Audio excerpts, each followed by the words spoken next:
kino omwana namugambye ejja ampereze gundi report ku email yange tannagiteekako. Choka yesterday na communicating ze ne mugamba mpereza nteerako waka ku email yange ne kati saawa eno yine eri blank teriko yadde n'ekintu n'ekimu. Hello. Gwe Kabogoza oli luddawa? Tokimanyi nti leero tulinayo inventory, tulinayo a board of like bonna baatudde bagavanazi bonna mu office mwebali kati mbagambe kyoliwa. What are you talking about? Didn't I communicate yesterday? Didn't I tell you before leaving the party? Kale muwulire. Yangu wakonze sina ngeri jengenda jifuna nakugambya report ojimpe waneno ku email yange ni mu office yo mpole zambu nkebere coach as if you are communicating nonsense. Hurry up.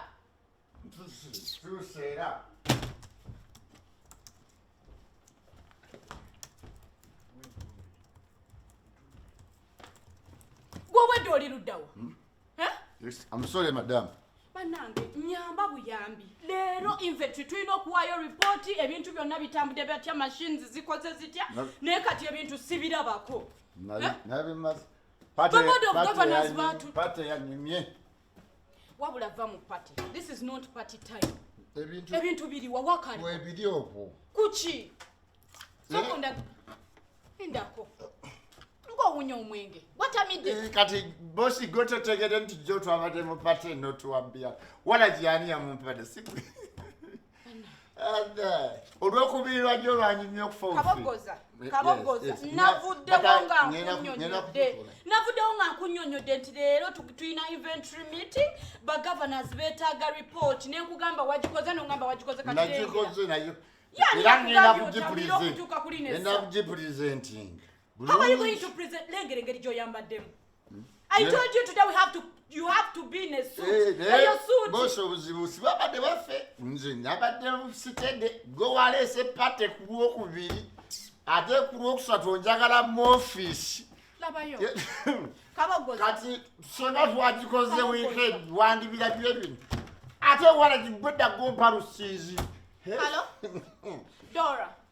Ono Kabogoza atamidde ejjo nabagambye bannange bwe mumala party navuddewo saawa 12 ngamba gambye today we have an inventory meeting mulina okubeera serious ono aleme kutamira ye presenter wa leero ate tewamugambye otya I communicated before leaving the venue.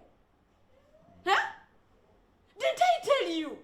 Kati, are you going to present on his behalf? Banana. Watch it. Give me the report. Yes. I have the report.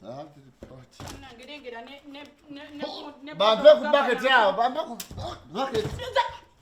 Please spare my machines. Bucket. Daddy, nenda koye banange.